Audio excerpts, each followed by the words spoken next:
O, di ba may pa-fountain dito?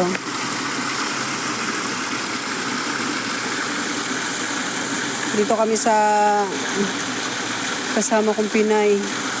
Maki-party-party. Lawak ng bahay nila. Lagi ko na itong pinupuntahan. Alright. Bibidyoan ko kasi itong mga halaman niya.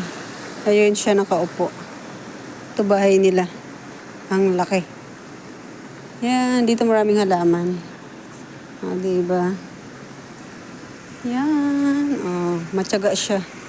Ako wala akong tiyaga. Sabi ni Dabiana sa akin, hindi mo kasi dinidiligan yung halaman doon ni Bossing mo. Ayaw na daw niya maghalaman. Sabi ko, hindi ko naman alam na may halaman ka dun eh. Tiyaga niya tiyaga ng amo niya rin ng halaman. Oh. Summer kasi girl, kaya tagbulaklak tong panda. Tawag sa atin ito, panda, di ba? Dati nagpo-Flores de Mayo ako.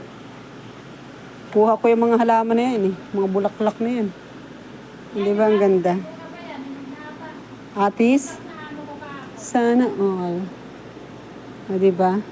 Yung common lang na halaman sa atin dito, bonggang-bongga. Lagi ko na ito nabibidyohan eh. Nakakatuwa lang ulit. Ngayon na naman lang ako nakapunta rito. Di ba? Pero minsan pag hindi tagbulaklak yan, wala rin. Dry lahat yan. Ganda.